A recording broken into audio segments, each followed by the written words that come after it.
Hey guys, it's Anna and welcome to my channel. Today, I'm going to be sharing with you my favorite fragrance from the following brands. And these are all houses that I have multiple fragrances from. From Giorgio Armani, it's going to have to be Rouge Malachite. This is a perfume that instantly comes to mind when I want to feel elegant and classy, when I'm going out somewhere where I want to embody that. This is a top contender for me. This is, I've said this so many times, my favorite tuberose fragrance. I think tuberose smells lovely, but it's not often how I want to smell. However, this was an immediate love for me.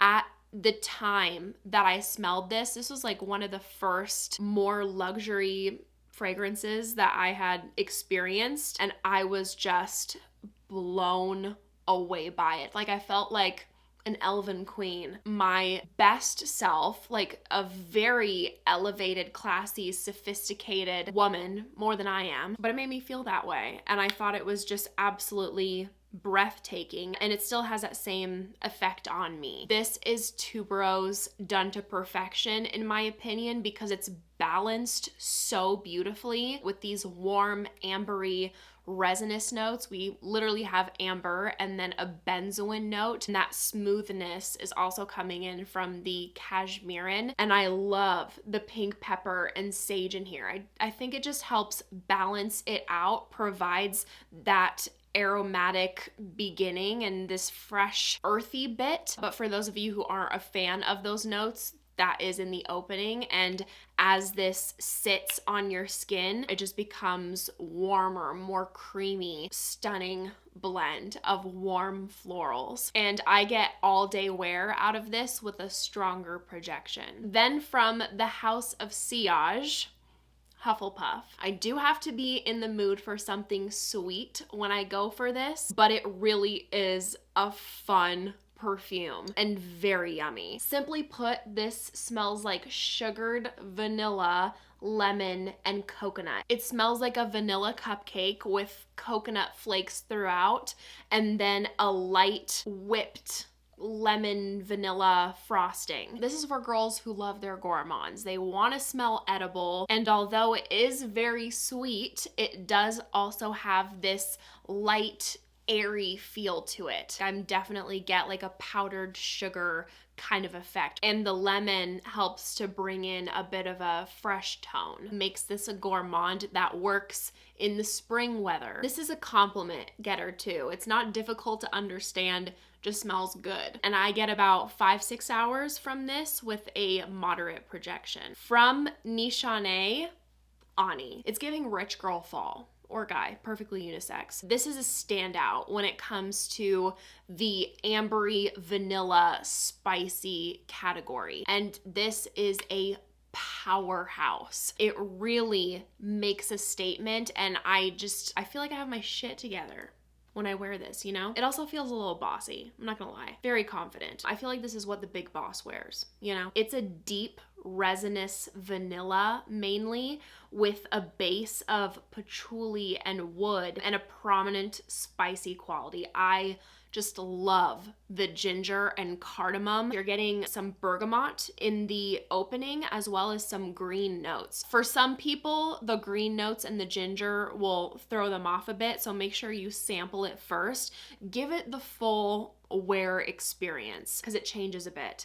Very impactful fragrance. Ex Nihilo was a tough decision because the two fragrances I have from them are phenomenal, but I'm gonna have to go with Brompton Immortals, because this profile is just so sexy and exotic to me. It smells truly enchanting. This has a prominent note of saffron, which to me always gives that exotic, unique, sexy feeling to a fragrance. And it's accompanied by pink pepper, a libinum, some patchouli in the base, and then also a prominent note of vanilla, which is just so addictive to me. It has a bit of a Middle Eastern vibe, but then also mixed with a Western feel. And then I definitely get this deep romantic, luscious rose note as well. It doesn't come across as mature or dry, so I just love how it's done in here. And I get all day wear out of this with a moderate projection. From the house of BDK,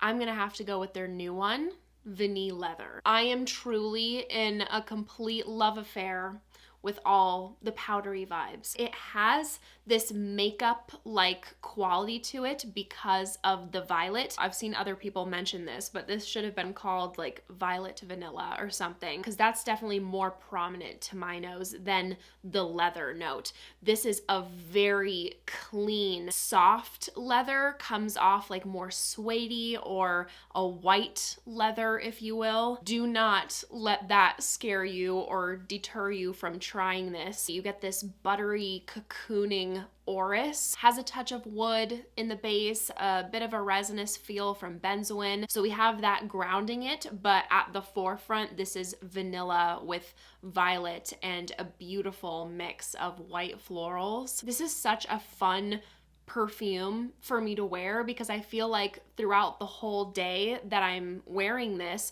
I'm getting hit with these different facets. It's not a linear experience, and I continue to get these different notes like popping throughout the day. When it comes to the house of Zaharoff, I'm gonna cheat a little bit. I can't choose one just because these are both masterpieces and yet they are so drastically different.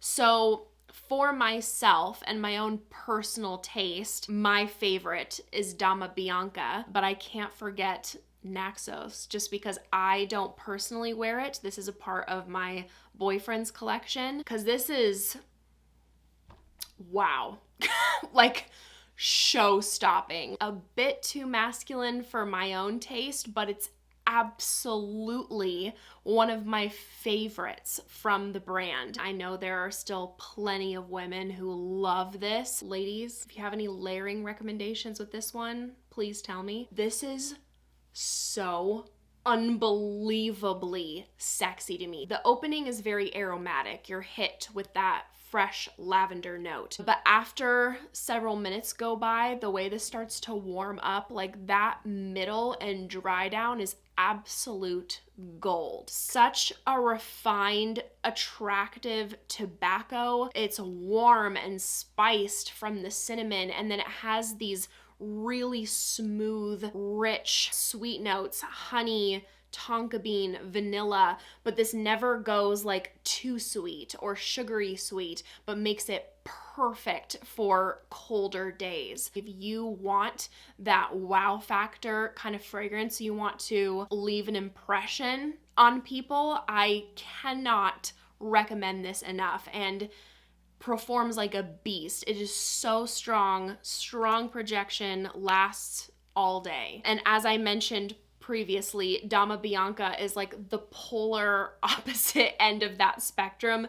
This is ethereal, goddess, beauty, ultra feminine, a lady in white, if you will. This scent makes me think of Daphne Bridgerton. Like I just fully envision like the intricate updos and embroidery, the dresses, but with a modern spin. So you have this like romantic, elegant, classy feel from these powdery purple florals, literally iris, violet, and lilac, but made refreshingly new. This has a prominent vanilla that adds this natural sweetness, but it's not sugary, it's not edible. Cloud-like musky presence from an ambrette and white musk note. And the opening is very unique with kumquat, which I don't see so often, but adds a bright pop in the beginning. And I get about 6 hours of moderate projection from this one.